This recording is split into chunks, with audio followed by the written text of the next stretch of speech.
지난 주일 강단에 설 때 상당히 무거운 마음으로 강단에 서서 말씀을 전했습니다. 월요일 날 아침에 일찍 한국으로 가서 병상에 계신 어머님을 뵈었습니다. 가면서 그런 기도를 했습니다. 하나님, 이번 주간 안에 모든 일들이 맞춰질 수 있게 하시고 돌아올 수 있게 해주십시오. 두 가지 방법밖에 없었습니다. 가자마자 돌아가시든지 아니면 아들 보고 다시 살아나시든지. 그런데 후자의 길을 하나님께서 열어주셨습니다. 이번에 갔다 오면서 우리 성도님들의 마음을 좀 많이 알게 됐어요. 그동안 부모님 때문에 급하게 한국 가시는 성도님들 계셨지만 막상 제가 당해보지 않았기 때문에 그 심정을 이해를 하지를 못했습니다. 여러 번 왔다 갔다 하시는 우리 성도님들 보면서 사람의 생명이 우리에게 있는 것이 아니고 전적으로 하나님께 달려있다, 그것을 알게 되었습니다. 아버님께서 늘 기도하신 제목이 있었습니다. 천국을 아내와 함께 손잡고 들어가게 해주십시오. 그런데 아버님의 기도가 역시 저희의 기도보다 훨씬 더 하나님의 마음에 합한 기도였다라는 생각을 하게 됩니다. 저희 아버님을 잘 돌봐서 오래 살게 해주셔야, 해드려야 어머님도 자동으로 따라가게 되겠구나. 사실 어머님이 훨씬 더 어려운 상태에 있지만 사실 아버님이 건강하게 사셔야 어머님과 함께 손잡고 들어갈 수 있게 되겠다. 그래서 저는 왔지만 저희 아내는 조금 남아서 아버님을 돌보는 가운데 있게 되었습니다. 이번에 한국을 급히 다녀오면서 가족이라고 하는 게 뭔가라고 하는 그런 질문을 갖게 됩니다. 우리 셀 리더 수양에서도 우리 셀 리더들과 함께 나누면서 우리가 믿음 안에서 한 가족입니다. 그런 말씀을 주제로 나누었는데, 이 육신적인 가족, 이것을 통해 하나님이 저희들에게 가르쳐 주시기를 원하는 것은 하나님의 뜻대로 행하는 자는 내 형제, 부모요, 형제요, 자매다. 예수님 말씀하신 대로 이 영적인 가족이 어떤 것인가를 이 육신적인 가족을 통해서 보여주시는 것입니다. 육신적인 가족 개념을 통해 하나님 아버지가 누구이신지를 알게 하십니다. 내 아들을 대하면서, 자녀들을 대하면서 우리가 하나님의 자녀된 게 뭔지를 깨닫게 하십니다.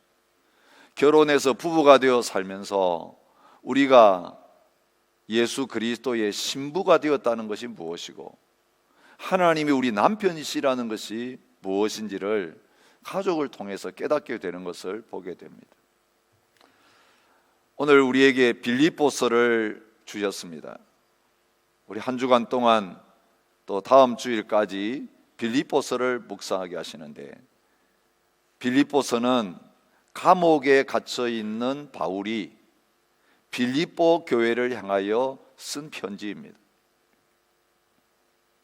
바울이 세운 교회가 참 많이 있습니다. 그런데 바울과의 영적인 관계 속에서 가슴을 아프게 한 교회도 있고 바울의 마음에 감사와 기쁨을 허락한 교회도 있었습니다. 오늘 이 빌립보서의 처음 부분을 보면서 바울과 이 빌립보 교회의 관계가 마치 아버지와 아들과 같은 그런 깊은 사랑의 관계 속에 있다라고 하는 사실을 확인하게 됩니다. 이들은 진짜 가족이었구나 라고 하는 것을 발견하게 되는 것입니다. 여러분, 참 가족의 모습은 언제 드러날까요? 모든 일들이 잘 되어가고 문제가 없을 때는 진짜 우리가 가족인지, 우리가 진짜 한 식구가 맞는지 드러나지 않을 때가 많이 있습니다. 문제가 없을 때는 누가 진정한 사랑으로 다가가고 있는지 알 수가 없습니다. 근데 막상 어려움을 당하게 될 때, 고난 속에 있을 때에 야, 이게 가족이구나, 이 사람이 진짜 가족이었구나 라고 하는 것을 깨닫게 되는 것입니다. 어머님이 아프시기 전까지만 해도 내 형제가 있었지만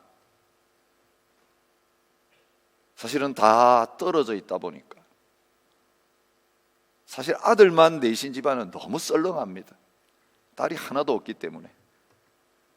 그래서 이게 가족 맞나? 그런 생각이 들 때도 있습니다. 아버님께서 남편으로서 아내를 돌보는 그 일들을 몇 년 동안 24시간 껴있으면서 묵묵히 감당해 오셨는데, 이제 더 이상 아버님이 돌보실 수 없는 상태가 되어서 손을 놓게 되니까, 그리고 이번과 같은 위기 상황이 오니까 모든 형제들이 다 함께 모여서 그 어머님을 지키고 마지막을 돌보는 그런 자리에 있게 되면서 우리가 한 가족이구나, 평소에 느껴보지 못했던 그 가족애라고 하는 부분들을 깊이 느낄 수 있었습니다. 오늘 말씀도 그런 배경 속에서 이해를 해야 합니다. 바울이 사역을 잘 감당하고 그들에게 많은 것을 베풀 수 있을 때에 많은 교회들이 바울을 인정해주고 바울을 사랑하고 바울을 위하는 것처럼 보였습니다. 그러나 막상 바울이 이제 감옥 속에 들어가서 고난을 당하게 될 때 예수 믿는 것이 편한 길이 아니구나, 우리에게 복음을 전해주었던 바울이 지금 감옥 속에 있는 거 보니까 바울을 아는 채 했다가는 우리도 저 자리에 들어갈 수 있겠구나, 우리에게도 고난이 있겠구나. 여러분, 모진 박해가 로마의 온 제국을 휩쓸게 되어지는 그런 상황 속에서 어느 교회, 어느 성도가 진짜 바울을 사랑하는 사람이고 진정한 믿음의 가족인지 드러나게 되어지는데, 바울이 감옥 속에 있으면서 잊을 수 없는, 마지막까지 내 편에 있어서 나와 함께 있어준 교회를 떠올렸는데 바로 빌립보 교회인 것입니다. 이 빌립보에 있는 성도들을 생각하면서 나는 너희를 생각할 때마다 저절로 감사가 나온다, 나는 너희를 생각하기만 해도 기도가 저절로 나온다, 너희는 지금 내가 멀리 떨어져 있지만 내 마음에 있다, 내가 그리스도의 심장으로 너희를 얼마나 사랑하고 있는지 주님이 아신다. 여러분, 빌립보 교회는 생각만 해도 그 바울의 가슴을 따뜻하게 하고 차가운 감옥 속에 있는 그에게 다 힘을 주고 위로를 주고 용기를 주는 그런 교회였다는 것을 생각하게 되는 것입니다. 빌립보 교회와 바울의 관계, 그것을 오늘 본문에 나오는 말씀을 통해서 찾는다면 진정한 코이노니아, 교제가 있었던 관계다라고 하는 것을 발견하게 되는 것입니다. 저는 오늘 이 코이노니아, 교제라고 하는 이런 주제를 가지고 말씀을 생각하려고 합니다. 오늘 우리는 진정한 가족으로서 참된 교제를 누리고 있는가라는 그런 질문입니다. 오늘 이 땅의 교회는 친목단체, 사업단체처럼 변질되어 가는 모습을 보게 됩니다. 아니, 눈에 보이는 건물과 조직과 재정과 구조가 교회인 것처럼 오해되고 있기도 합니다.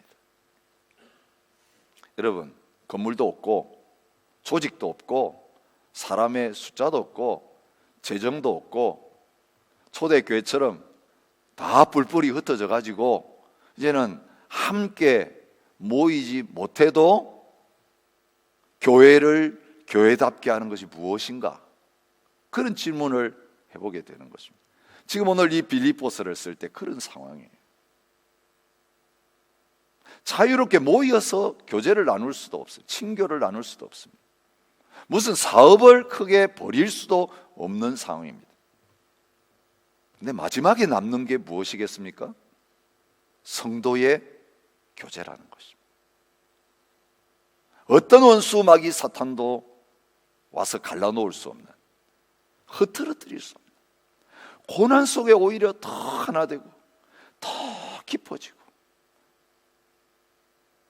더 풍성해지는 코이노니아, 참된 교제, 그것이 이 마지막 때 교회를 교회답게 만들고 온갖 세상의 환난과 핍박 가운데서도 우리를 살아남아 있게 할 수 있는 것이다. 그것을 말씀을 통해 보여주고 계시는 것입니다. 특별히 목회자와 성도의 관계가 어때야 되는가 하는 것을 오늘 말씀을 통해서 보게 됩니다. 목회자의 입장에서 오늘 이 바울의 성도와 교회를 향한 심령을 보면서 많이 자신을 돌아보게 됩니다. 바울은 그들을 향하여 소개하면서 종이라고 말하고 있는데 과연 나는 종으로서 섬기고 있는가? 바울은 그들을 바라보면서 마음에 있다고 하는데 진짜 내 마음에 성도들 한 사람 한 사람이 들어와 있는가? 예수님의 심장을 가지고 그들을 사모한다 그러는데 진짜 성도들 한 사람 한 사람과 교회를 간절히 사모하는 마음이 나에게 있는가? 그런 생각을 하게 됩니다. 늘 그런 질문을 던지면서 내가 바른 목회자인가 하는 것을 자문하게 됩니다. 여러분은 어떠세요? 교회를 바라볼 때, 성도를 바라볼 때, 목회자를 바라볼 때 여러분의 마음이 어떠세요? 진짜 가족으로 느껴지세요?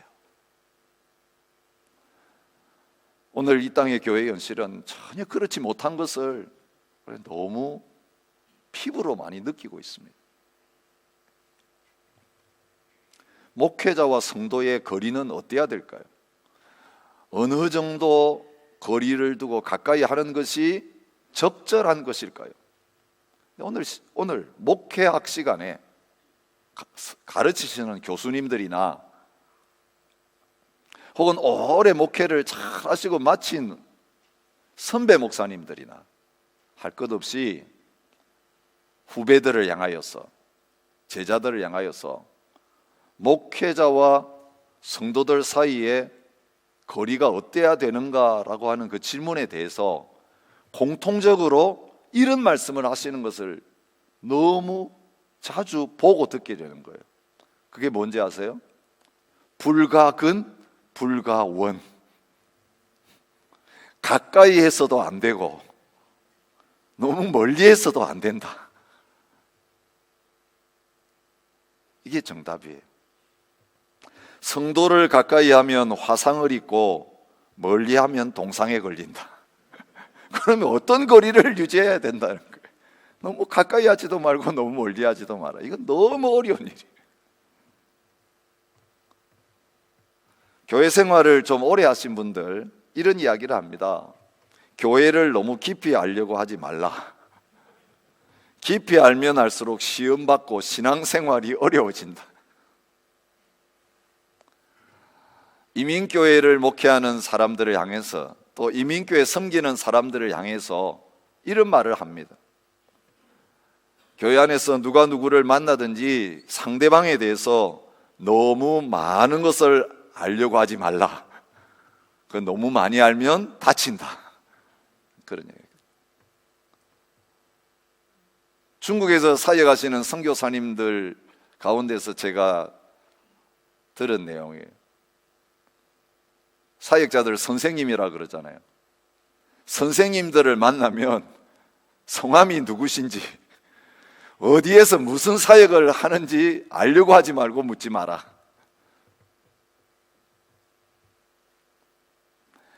여러분, 탄압이 심하고 핍박이 있다 보니까 누군가에 대해서 알고 정보를 취득하게 되면 또 어떤 자리에 불려가가지고 너 누구 아느냐?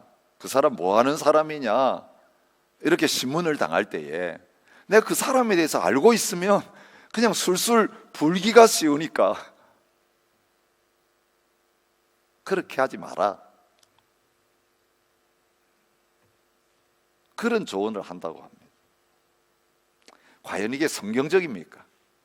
저는 오늘 우리에게 주신 말씀 속에서 그렇게 핍박이 강하고 예수 믿는 것 하나만으로 서로 알고 있다는 것 때문에 같은 고난을 당해야 되는 이 시점 속에서 그 교제의 빈도와 그 강도가 약해지는 것이 아니라 오히려 더 깊어지는 그런 자리에 바울과 빌립보 교회 그리고 성도들이 서게 되는 것을 보게 되는 거예요.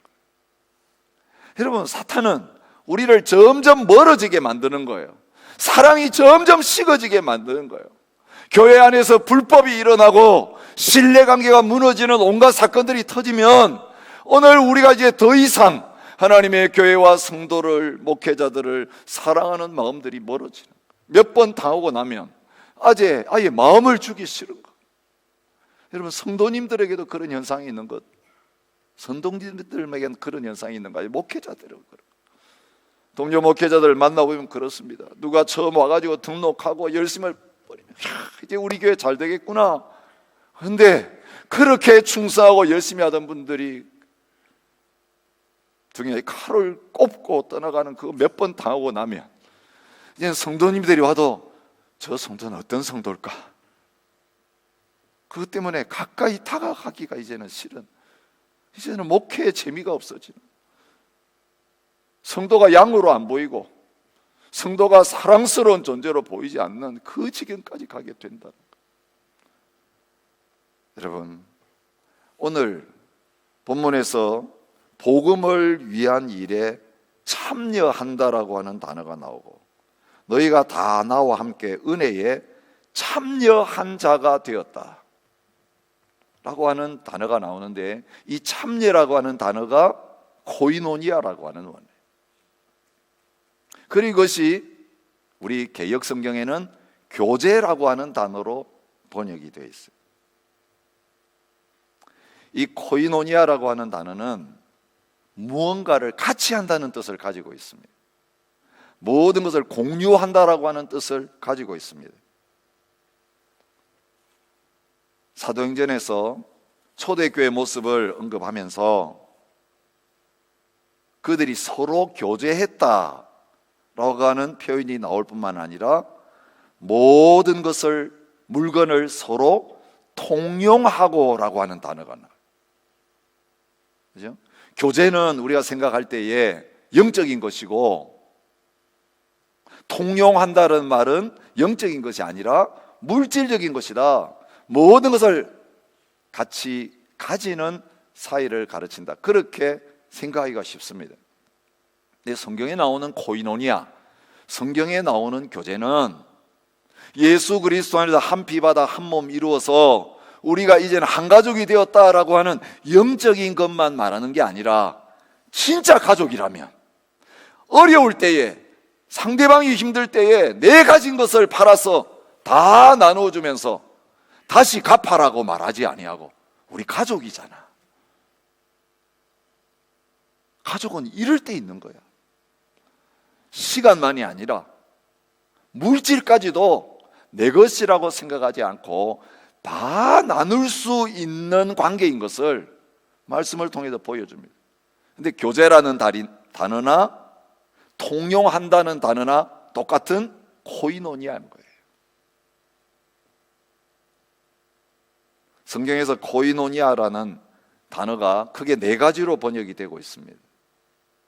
첫째는 친교, 교제, 사귐이라고 하는 의미입니다. 둘째로는 소속과 참여라는 의미를 가지고 있습니다. 세 번째로는 화해와 일치와 연합, 하나됨이라는 의미가 있습니다. 마지막으로는 공급과 나눔이라고 하는 그런 의미를 가지고 있습니다. 여러분, 이게 다 함께 포함된 것이 가족입니다. 가족은 늘 함께 있습니다. 가족은 서로가 소속감을 가지고 모든 가정의 일에 참여합니다. 가족은 어려움이 있을 때는 모든 것들을 같이 나눕니다. 여러분, 가정에 있는 물건에 이건 누구 거라고 이름을 써붙이지 않습니다. 그 가정 가운데 있는 것은 누구든지 다 쓸 수 있는 모두의 것입니다. 근데 초대교회에는 이게 있었습니다. 그렇게 가난하고 그렇게 쫓겨다니고 힘든 가운데 있었지만 하나님의 교회가 망하지 않고 뿔뿔이 흩어졌는데도 어떻게 살아남을 수 있었는가? 이 땅에 있는 모든 그리스도인들을 다 한 가족으로 여겼습니다. 도망간 그리스도인이 어느 나라에 가가지고 거기에서 예수 믿는 사람 하나 만나면 어떤 일이 일어날까요? 여러분, 요즘 세계 곳곳에 흩어진 유대인들이 와가지고 나 유대인이라고 하면 그때부터 우리 백성이구나 하면서 집을 열고 들어오게 만들고 거기에 체류하는 동안 모든 것을 책임지는 그런 일을 하는 것처럼 성도들은 그랬습니다. 생면부지의 사람인데 나 예수 믿습니다, 이거 하나 때문에 집을 열었습니다. 거기 머무는 동안 밥을 같이 먹고 같이 자고 필요한 모든 것들을 나누는 관계였습니다. 예루살렘 교회만 그랬던 게 아니라 흩어져 있는 모든 교회 안에 그런 일이 있었다는 것을 이 빌립보 교회의 모습을 통해서 저희들에게 보여주고 있는 것입니다. 바울이 감옥 속에 있을 때에, 고난을 당할 때에 모든 교회와 모든 성도들이 다 바울을 그렇게 대했던 것은 아닌 것을 우리가 보게 됩니다. 디모데후서 4장 10절부터 11절 보면 바울이 말년에 이제 로마 감옥에 갇혀 있을 때 그에게 어떤 일이 일어났는지를 말합니다. 데마는 이 세상을 사랑하여 나를 버리고 데살로니가로 갔고, 그레스게는 갈라디아로, 디도는 달마디아로 갔고, 누가만 나와 함께 있느니라. 내가 처음 변명할 때 나와 함께 한 자가 하나도 없고 다 나를 버렸으나, 평소에는 사도라고 존경하고 와가지고 기도해 달라 그러고 와가지고 말씀 좀 전해달라 그러고 우리에게 좀 와주세요 라고 그렇게 초청하던 사람들, 어떻게 하면 바울과 가깝다는 것을 인정받아야 되는지 거기에 관심을 가졌던 그들. 그래서 바울이 생생하게 살아있을 때, 영향력을 미치고 있을 때 바울과 가깝다는 것은 교회 안에서 뭔가 나는 바울의 수제자요, 바울과 이런 깊은 관계 속에 있어, 그래서 뭔가 자기가 행세할 수 있는 그런 발판으로 삼으려고 했던 사람이 이제는 바울이 감옥 속에 들어가서 죄수의 신분, 사형수의 신분이 되니 나 바울 모릅니다, 예수님의 제자들만 예수님 십자가 지게 되었을 때 모른다고 부인하고 떠나간 게 아니라 성도들도 교회들도 이제는 가까이 하지 않고 아는 체 하지 않고 떠나가는 가운데 있었던 것을 보여주고 있어요.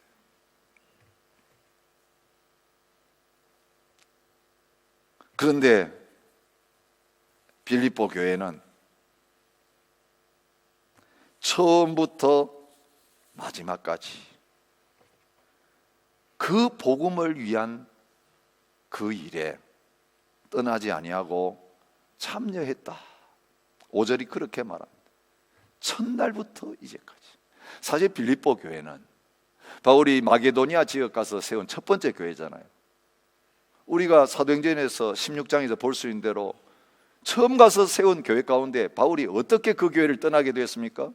귀신 들린 여종 하나 고쳐줬는데 주인이 그것 때문에 고소를 해가지고 매를 맞고 감옥 속에 들어가게 되어지면서 하나님의 은혜로 감옥 속에는 나왔지만 더 이상 복음을 전할 수 없어서 데살로니가로 가야만 했던 그런 교회입니다. 바울을 만났을 때 핍박에서부터 시작해서 바울을 만나서 알게 된 거예요. 그런 모습을 보면서 예수 믿으면 저 바울처럼 감옥 들어가고 쫓겨가겠구나. 그런데도 처음부터 지금까지 떠나지 아니하고 바울을 모른다고 하지 아니하고 끝까지 교제하면서 그 고난에 참여하고 있었습니다. 7절이 말합니다. 나의 매임과 복음을 변명함과 확정함에 너희가 다 나와 함께 은혜에 참여한 자가 되었다.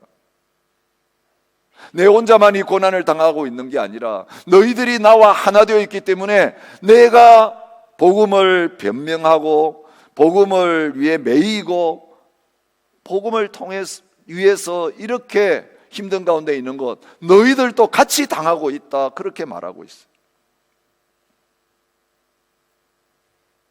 빌립보서 4장 14절 마지막 부분에는 이렇게 말합니다. 그러나 너희가 내 괴로움에 함께 참여하였으니 잘하였도다. 여기도 코이노니아라고 하는 단어가 어근이에요. 내 괴로움에 너희가 같이 참여하고 있다. 어려움이 올 때에 그 십자가를 같이 지는 자리로 이 빌립보 교회는 끝까지 가고 있는 것을 보게 됩니다. 어떤 방법으로 이런 참여가 있었겠습니까? 빌립보서 4장 15절부터 16절에는 빌립보 사람들아 너희도 알거니와 복음의 시초에 내가 마게도니아를 떠날 때 주고받는 내 일에 참여한 교회가 너희 외에 아무도 없었느니라. 박해당해가지고 떠나갔을 때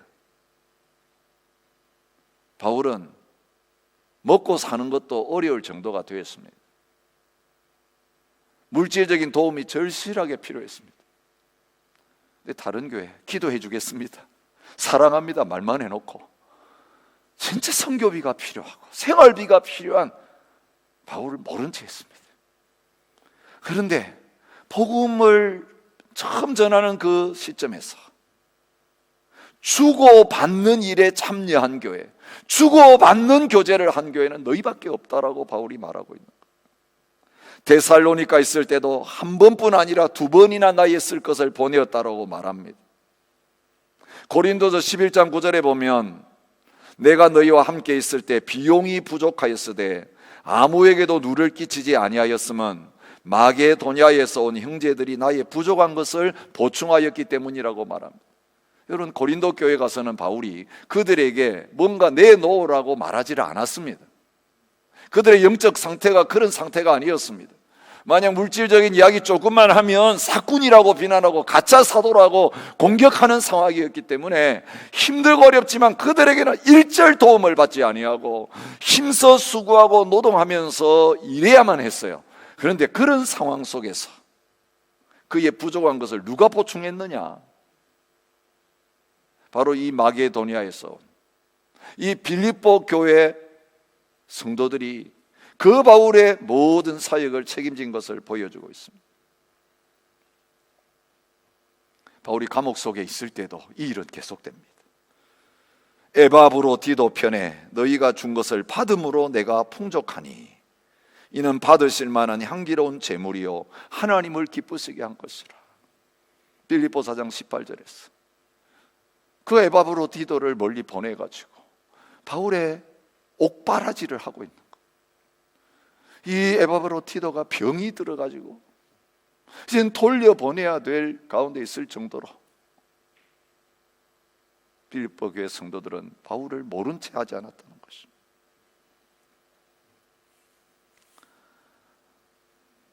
진정한 가족 누구입니까?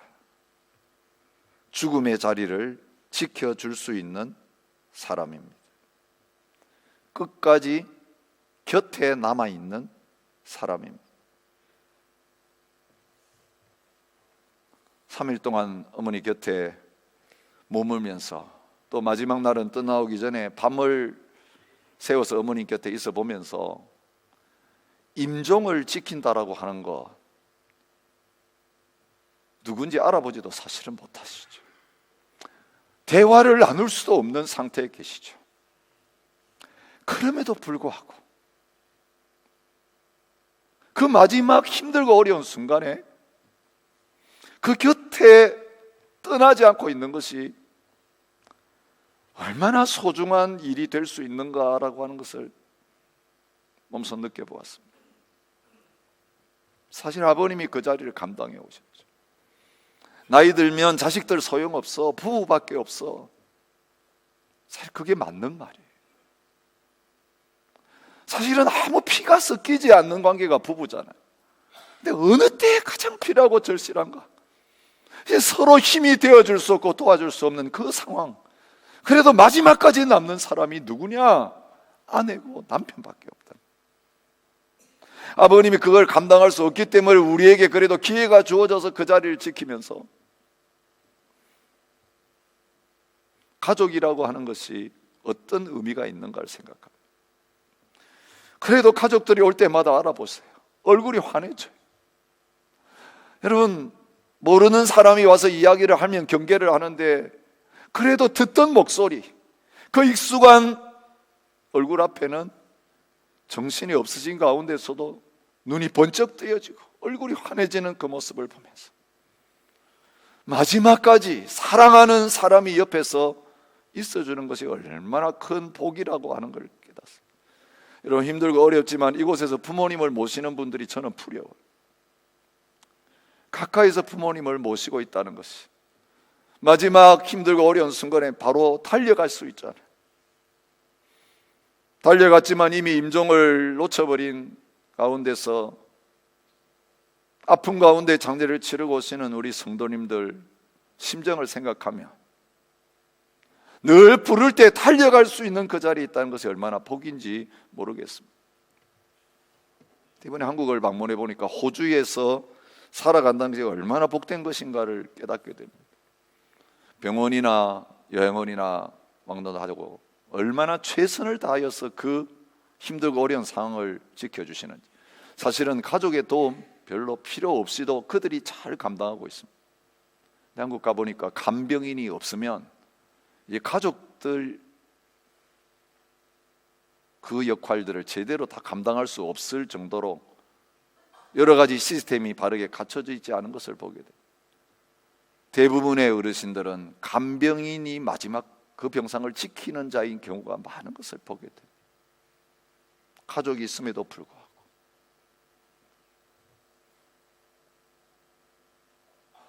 여러분, 마지막까지 우리로 하여금 교회를 지키게 만들고 사랑하는 성도들을 떠나지 아니하고 끝까지 책임지면서 영적 가족으로 남아있을 수 있게 만드는 것. 혈육에 사랑하는 가족들은 우리가 멀리 떨어져 있기 때문에 그 마지막 임종을 보지 못하지만 가장 가까이 있는 믿음의 가족들인 저희들이 피 하나 섞이지 않았지만 그 마지막 필요한 순간에 그 곁을 지키고 함께 할 수 있게 만드는 게 뭐겠습니까?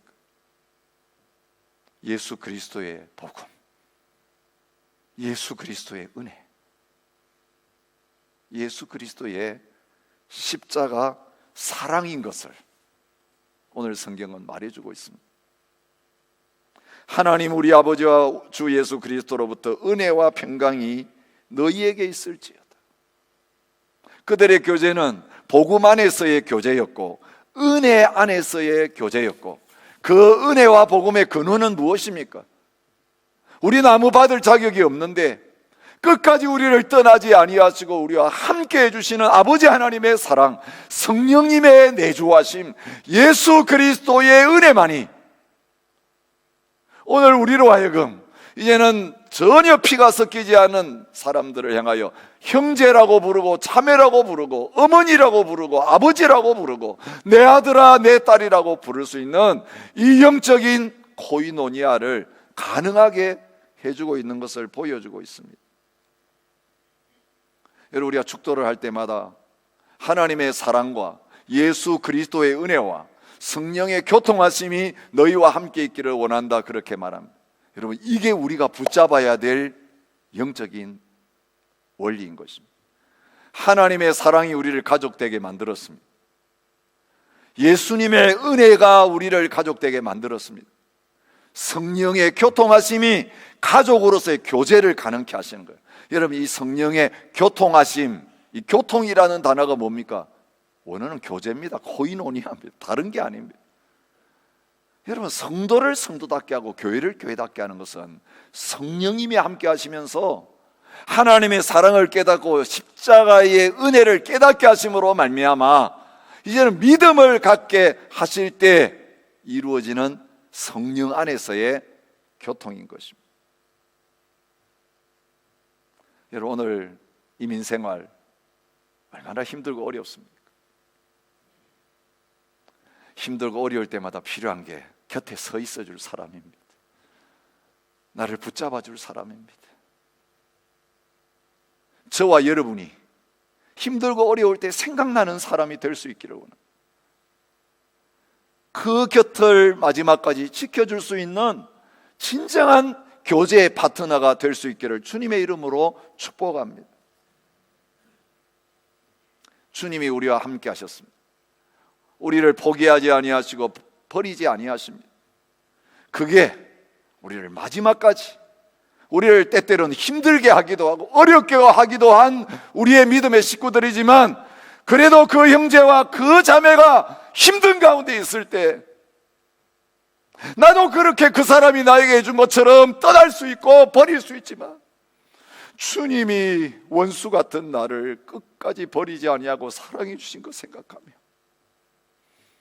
이 은혜 때문에, 이 사랑 때문에 남게 하시는 성령님이 그래도 너 가야 된다, 그래도 너 용서하고 그 곁에 서라, 너가 먼저 손에 손 내밀라고 감동하실 때 그 곁에서 주님이 나에게 주신 이 은혜와 사랑 마음껏 흘려보내면서 모든 막혔던 관계들이 회복되어지고 하나 되어지고 더 뜨겁게 우리가 한 가족임을 확인하게 되어지는 저와 여러분들이 되어질 수 있기를 주님의 이름으로 축복합니다.